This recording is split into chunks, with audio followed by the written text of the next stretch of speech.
The first I heard about coronavirus was in January. I'd just actually come back from Italy and was from a holiday.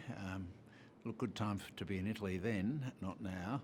And I was actually came back to work recovering from the bushfires, and we read about these first sort of 40, 50 cases in Wuhan, and then it all seemed to go quiet. There were no cases for 10 days, and it was all seen to be animal to human transmission. And I remember saying on ABC Radio Melbourne that we were alert but not alarmed, and I wouldn't be saying that now. We're pretty alarmed at what's been happening around the world. In January, in the very first few weeks of the outbreak in China, in hindsight, did Australia act quickly and decisively enough? I think it was a very contained outbreak in China. I think what we did was put in border measures fairly quickly. We started screening flights from Wuhan, and then China locked down the whole of Hubei province, and so we had 15 cases who came out of Wuhan from before they locked down, and we identified them all. Some of them spread a bit, and unlike other countries, we then really didn't have any more cases until cases popped up in other parts of the world and then came back to Australia. So what happened in a lot of other countries, and I think in Iran and Italy, they didn't pick up their cases from Hubei that came out in January, and they had a lot of community transmission before they even realised. So, and we have been very much on the alert in Australia. We've been testing since that. We're one of the first countries to set up a test, and we tested from, early in the days of the Hubei province outbreak, and we've got one of the highest rates for testing in the whole world at the moment. Australia did, it's accepted, acted quickly to close the borders to China soon after. But were we too slow with the rest of the world?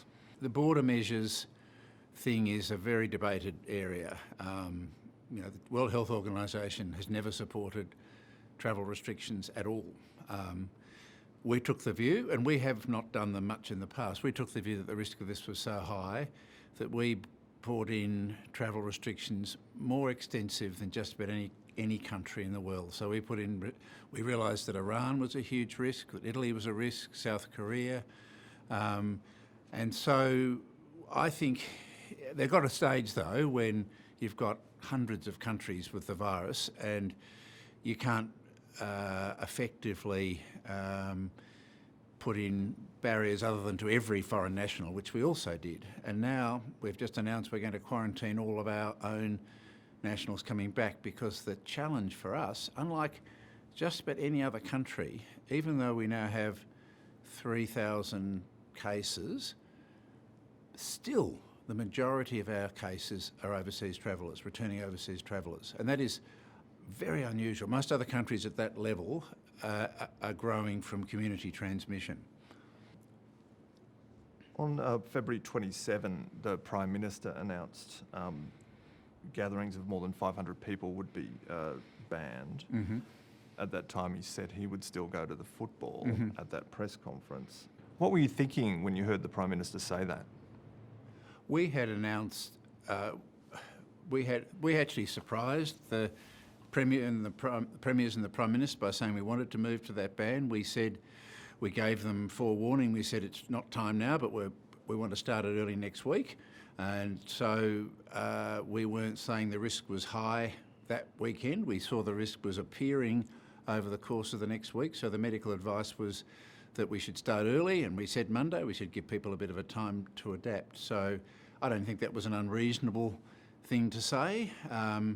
Obviously, things moved very much more quickly that week, and we came back with the growth in numbers to the National Cabinet and made even more onerous restrictions. Well, but in fact, the Prime Minister reversed his decision that same day.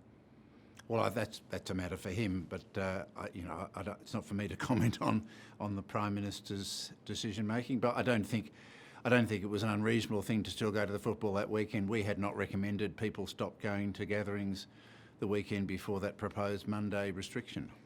And what was the logic behind the Monday, if Be- not because that weekend? because we were anticipating a growth in potential community transmission, a growth in cases. We were watching the early trends, and the people on the Health Protection Principal Committee said, we're going to need to do something.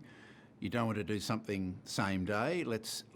We think the time will be sometime next week. Let's give them warning and go for Monday. So we weren't saying that the risk was manifest at that time. You wrote to GPs, alerting them to the fact that the supply of test kits was deteriorating rapidly and no longer available in some regions of the country. What did you subsequently do about that? We have a team of about 20 people, including led by Minister Hunt in his formidable energy, that has been trawling the world, I should say, to try and get kits. And we have a pretty solid supply at the moment. Everything in the medical supplies area is a challenge now because the whole world is looking for test kits, protective equipment, all sorts of things. But we have secured commitment from a number of companies to supply kits, and we currently have sufficient kits to broaden our test criteria, which we've just done this week. And what did you do about it immediately? What we did at that time was immediately redouble our efforts, which were already in place, to secure kits, including we've also developed local tests. Some of our public health labs were one of the first to develop them, and we've looked at how they can expand what they're doing, and we've looked at a range of diversified platforms so that if we did come up with a supply chain problem with our major supplier, we would have other supply chains. So it's something we're watching really closely. The National Cabinet is asking me to report to them on it because one of the most important things we can say now is that we have tested a greater proportion of our population than any other country in the world, and we have one of the lowest test positivity rates in the world. Our test positivity rate is less than 2%. In America, it is over 50%. That shows that we are testing beyond the normal test criteria, and we have reasonable confidence that we don't have large outbreaks in the community that are undetected.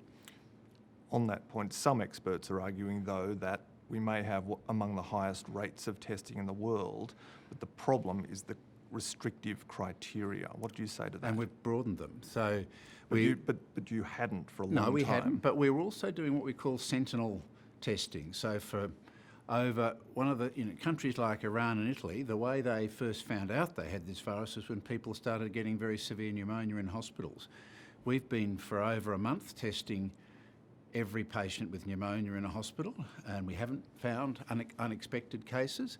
We've also got what we call a sentinel surveillance network, which is a range of general practices around the country that test. They've been doing this for years. They test for the flu viruses, but we've had them testing for COVID-19 to make sure there weren't any popping up. And we know that even though we had test criteria, that a lot of doctors were testing beyond them. But now we've expanded those test criteria significantly because we've started to see some early pockets of community transmission.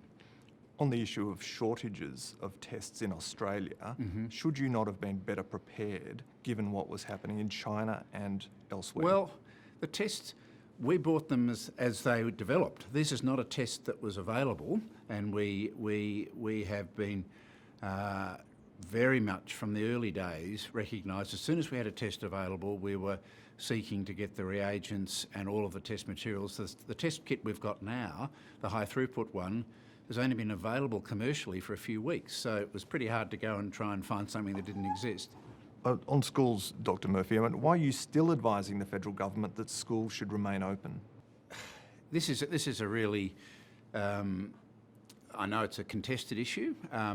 This is not me. This is the unanimous collective advice of the Australian Health Protection Principal Committee, which obviously I concur with that advice, advised by the Communicable Disease Network Australia, which is all of our public health experts. And the rationale that we have been saying is we fully understand if parents choose to not send their children to school, but there are some very big differences between, for example, COVID-19 and influenza. In influenza, children are super transmitters and they can get very sick with flu, and some children die. Children do not seem to get symptomatic COVID-19 at any significant rate. In all of China, less than 2.4% of the cases were less than 19 years old. The other important point is that one of the arguments for closing schools in a flu pandemic is because children are super transmitters. But even in flu pandemics, there was mixed evidence about the success of that, because children, when their schools are closed, they're not supervised, they won't stay home, they go roaming the streets, and they often are looked after by elderly grandparents who might be exposed to the virus. With COVID-19, we don't know. We know that children don't get symptomatic disease. They may have asymptomatic disease, but there's no international evidence that they are super transmitters of this virus. We simply don't know. So what we were saying is that sure, schools need to make adjustments with proper hygiene practices, avoid large assemblies, but there was no really strong evidence that this was exposing the community to transmission, and parents could make their own choice. Now, the reality is now that the children at school is quite low, they're practising good social distancing, they're being well supervised, and I don't think there is a strong rationale for closing schools. It looks like some of the state governments are going down that path, mainly because of parental pressure. So is your personal view on this consistent with the advice given by the broader advisory committee that you're on? Correct. Now, you have said that the risk factor to children is very low. Mm-hmm. We spoke to Rhina McIntyre, and she's told us she believes it's likely that there is undetected transmission among young people, but that we're not picking it up because we're not testing for it. What's your view on that? It's speculation. We have no evidence for that. The Koreans did a lot of testing. They didn't find, as far as I'm aware, any evidence of super transmission. But I would agree, we don't know. She might be right, but there is no current evidence that children might be super transmitters. Many health professionals are warning right now that our health system will be overwhelmed. They're scared. Some believe they may die. What do you say to them? I say to them that, of course, we are worried about the international scene. We're worried that we've got 3,000 cases in Australia. But our situation here is quite unusual. We're not on an exponential growth curve. We've had a lot of growth in the last week, but hugely impacted by one cruise ship and a lot of returning international travellers, and we are still being impacted by international travellers. The thing that worries me most is the pockets of community transmission. We've introduced, that's why we introduced in this last week, some very restrictive social distancing measures. Make no mistake, they are very restrictive, but our view is it is nonsensical to say you can do that for a month or 6 weeks. We want measures that we can hold on to for several months, because this virus is going to be with us for a long time. And so we would much prefer to have very restrictive measures that have caused huge hardship in the community, but ones that we can sustain for 6 months or more. However, if growth in community transmission occurs in a part of the country or more globally, there may need to be more restrictive measures, substantially more, to bring that under control. But at the moment, we are still seeing predominant growth in imported cases. And so that was the most important thing to address. We've addressed that. We are watching every day, twice a day, what's happening with community transmission. In terms of health system capacity, we have a very strong health system. We've prepared our intensive care system to surge at least 3 times, if not more. We've ordered more, having manufactured more ventilators. We have had very little severe disease. Again, that is good evidence that we are ascertaining most of our cases. You know, if you look at countries like Iran and Italy, their death rate was 10%, which suggests that they were missing 90% of the cases. We've had some unfortunate deaths, but our severe disease rate has been, really of the order of 10% or less, and in China it was much higher than that. On the people who are on the front line of the health response right now, though, people who are saying to us and others that they are running out of personal protective equipment amid predictions that they will run out completely. Yeah. What do you say to them? I say to them, we are doing absolutely everything. The federal government has invested over $1 billion in purchasing personal protective equipment, the most innovative procurement mechanisms in a world which is very tough at the moment to find stuff. We are having shipments coming in every day. We are rationing what we've got at the moment and so some people are worried because they don't have reserve stocks. We are making sure that people on the front line who are assessing potential cases and are treating people do have PPE. But we know that some people are worried because they might only have a couple of days' supply, but we are responding in time as necessary. We've just sent a lot of PPE out to every state and territory health service. We're sending them out to all the GPs that are involved. And I know that people get anxious, and as we get more and more stock in, which we are pretty confident we will give people more assurance. But at the moment, we have to ration what we've got. Is pretty confident good enough? Well, it's better than a lot of countries in the world. We have done the investments we've made in PPE, and what we've seen come into the country and what we know is on order is huge. We're talking hundreds of millions of masks that are coming, and most of those have been delivered. We've had some that a country has stopped at the border and said you can't take them out, even though we've paid for them. So China is now back in production, and we're sourcing masks and things from China. It's a really complex. The government has thrown everything at this. We've got a task force of rooms full of people who are scouring the world, and I am confident, as much as you can be in anything in this uncertain world. Does this not show that the Australian government, and indeed you, should have been better prepared for a possible outbreak of this kind? Well, we've always had a stockpile of personal protective equipment. That stockpile has often been focused around influenza pandemics, so we've got enough antiviral drugs for influenza to treat a large proportion of the population. We had probably close to 30 million masks in the stockpile, which is more than a lot of countries had. Unfortunately, we used a lot of them in the bushfire response, and we were in the process of replacing those when the COVID-19 pandemic sort of hit the world. And the biggest single place that masks are produced is the city of Wuhan in China. So, I think how much should you have in a stockpile?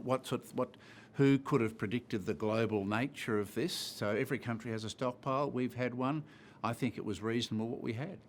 Where's this going to all end up, Dr. Murphy? I think this virus will be in the world, in communities for several months. The most hopeful outcome is there's an early vaccine, and then we can vaccinate those who haven't been immunised. If a vaccine doesn't come, then it may grumble through communities until there's a fair bit of immunity and it sort of disappears from being an active problem. We are not sort of pursuing that. We're aiming to suppress this virus and keep it contained, but we're not stupid. We're not going to completely eradicate it in the short term unless there's a vaccine.